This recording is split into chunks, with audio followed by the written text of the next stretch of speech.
Hello बच्चों। आज के इस वीडियो में हम विज्ञान भारती 3 यानी कक्षा 8 की अभ्यास कार्य पुस्तिका को भरेंगे।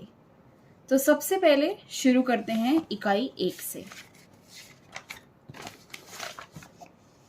तो इकाई 1 है विज्ञान एवं तकनीकी के क्षेत्र में नवीनतम प्रगति। तो सबसे पहले प्रश्न 1 देखेंगे। निम्नलिखित प्रश्नों के सही विकल्प चुनिए। क है आईसीटी योजना को किस क्षेत्र में शुरू किया गया? ऑप्शंस हैं संचार, शिक्षा, रक्षा एवं प्रतिरक्षा या परिवहन। तो इसका आंसर है शिक्षा, यानी आईसीटी योजना को शिक्षा के क्षेत्र में शुरू किया गया। दूसरा है टेलीचिकित्सा किससे संबंधित है? कृषि क्षेत्र, परिवहन क्षेत्र, चिकित्सा क्षेत्र या ऊर्जा क्षेत्र। तो टेलीचिकित्सा चिकित्सा क्षेत्र से संबंधित है। अगला है किस माध्यम से सरकारी सुविधाओं को आम नागरिकों के लिए उपलब्ध कराना ई शासन कहलाता है? तो इसके ऑप्शंस हैं इंटरनेट, बैंक, डाकखाने या राशन की दुकान। तो इसका आंसर है इंटरनेट, यानी इंटरनेट के माध्यम से सरकारी सुविधाओं को आम नागरिकों के लिए उपलब्ध कराना ई शासन कहलाता है। घ है भारतीय डाक विभाग द्वारा ई पोस्ट सेवा शुरू की गई। सन 2002 में, सन 2001 में, सन 2000 में या सन 2010 में। तो इसका आंसर है सन 2001 में, यानी भारतीय डाक विभाग द्वारा ई पोस्ट की सेवा सन 2001 में शुरू की गई। निम्नलिखित में कौन चिकित्सा क्षेत्र से संबंधित नहीं है? ऑप्शंस हैं रेडियोग्राफी, एंजियोग्राफी, एमआरआई या सीएनजी। तो इसका आंसर है सीएनजी, यानी बाकी सारे ऑप्शंस रेडियोग्राफी, एंजियोग्राफी और एमआरआई चिकित्सा क्षेत्र से संबंधित हैं। अगला है निम्नलिखित में कौन व्यापार एवं वाणिज्य से संबंधित है? तो इसके ऑप्शंस हैं सीएसी, बीआईएलएल, एनईजीपी या उमंग। तो इसका आंसर है बिल। आगे बढ़ते हैं। प्रश्न 2 है इन रिक्त स्थानों की पूर्ति कीजिए। तो पहला है पर्यावरण को प्रदूषण से बचाने के लिए डैश के प्रयोग को बढ़ावा दिया जा रहा है। तो इसका आंसर है नवीकरणीय ऊर्जा स्रोतों, यानी पर्यावरण को प्रदूषण से बचाने के लिए नवीकरणीय ऊर्जा स्रोतों के प्रयोग को बढ़ावा दिया जा रहा है। अगला है परिवहन के क्षेत्र में नवीनतम तकनीक के अंतर्गत डैश है। तो इसका आंसर है बुलेट ट्रेन, यानी परिवहन के क्षेत्र में नवीनतम तकनीक के अंतर्गत बुलेट ट्रेन है। अगला है बाल्को, नाल्को आदि डैश उद्योग के कारखाने हैं। तो इसका आंसर है एल्यूमिनियम, यानी ये बाल्को और नाल्को जो हैं ये एल्यूमिनियम उद्योग के कारखाने हैं। अगला है उन्नत पैदावार के लिए डैश के प्रयोग पर बल किया गया है। तो उन्नति पैदावार के लिए हरी खाद या जैव कृषि के प्रयोग पर बल किया गया है।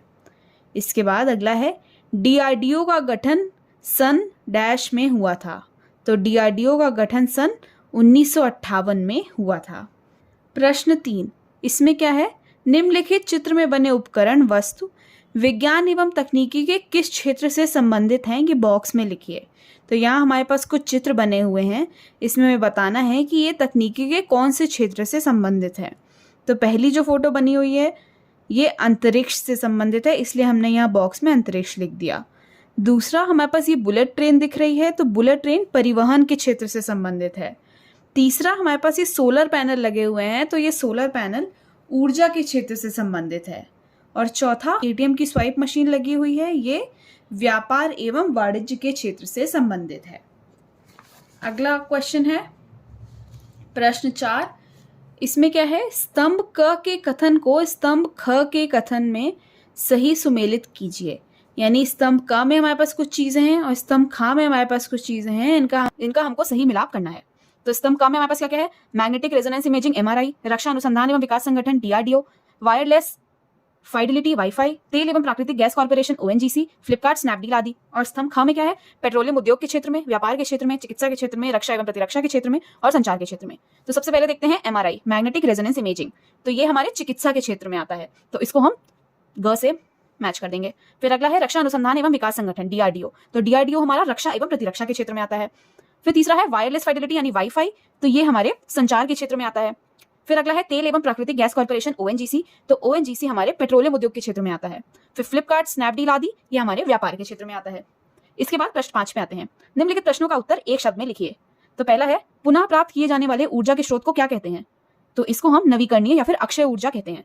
यानी जो चीज हम पुनः प्राप्त कर सकते हैं, जिस ऊर्जा के स्रोत को हम पुनः प्राप्त कर सकते हैं, उसको नवीकरणीय ऊर्जा स्रोत कहते हैं। अगला है धन प्राप्ति के उद्देश्य से वस्तुओं का क्रय विक्रय क्या कहलाता है?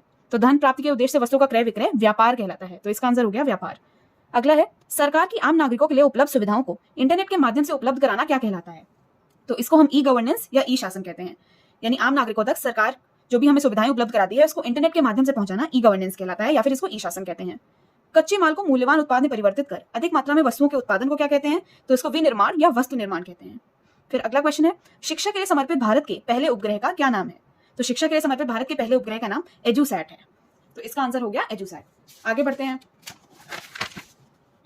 प्रश्न 6, अमन के घर पर बिजली की खपत अधिक है जिससे विद्युत बिल अधिक आने से वह परेशान था।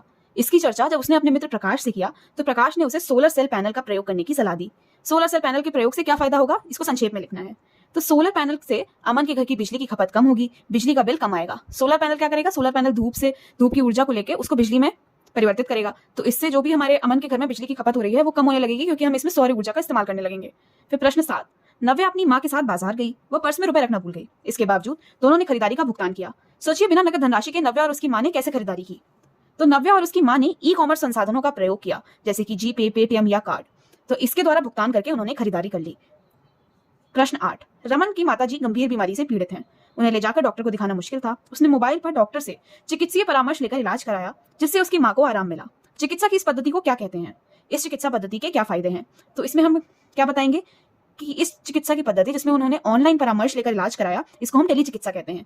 तो यहाँ पे हम टेली चिकित्सा के कई फायदे बता सकते हैं कि इससे हमें डॉक्टर के पास जाना नहीं पड़ेगा, उनको ले जाने में दिक्कत थी तो इस वजह से उनका आना जाना बच जाएगा, और हमको जो भी पहले से जानकारी चाहिए वो सब हम डॉक्टर को बता सकते हैं। प्रश्न 9, संगीता को एक शादी समारोह में शामिल होने के लिए प्रयागराज से दिल्ली जाना है। सोचकर बताइए कि संगीता सपरिवार किस किस साधन से दिल्ली जा सकती हैं। तो संगीता अपने परिवार के साथ ट्रेन से, बस से, कार आदि से दिल्ली जा सकती हैं। फिर अगले प्रश्न पे आते हैं। अगला प्रश्न 10 है, चित्र में दिखाई गई मशीनों की दैनिक जीवन में क्या उपयोगिता है? तो हमारे पास ये 2 चित्र बने हुए हैं, तो हमें ये बताना है कि इनका हमारे दैनिक जीवन में क्या क्या यूज होता है। तो सबसे पहला है स्वाइप कार्ड मशीन। तो स्वाइप कार्ड मशीन, इसके द्वारा व्यापार में कार्ड द्वारा भुगतान, जबकि बैंक में धन आहरण तथा जमा करने की सुविधा है। दूसरा ये हमारे पास मोबाइल है, इससे हम voice call, video chatting, text message, email, game, YouTube, photography आदि कर सकते हैं। प्रश्न 11 पे आते हैं। रहीम अपने गांव घूमने गया, वहां उसने देखा बिजली के बल्ब व पंखे सोलर सेल पैनल से चल रहे थे। खाना बनाने के लिए गोबर गैस का प्रयोग हो रहा था। पवन चक्की से आटे की चक्की चलाने व कुएं से पानी निकालने का कार्य हो रहा था। बताइए, पहला है उपर्युक्त उपकरणों के प्रयोग को बढ़ावा देना चाहिए या नहीं? संक्षेप में अपना विचार लिखिए। तो ये ऊर्जा के नवीकरणीय स्रोत हैं जो कम प्रदूषण फैलाते हैं, अतः उपरोक्त उपकरणों को बढ़ावा देना चाहिए।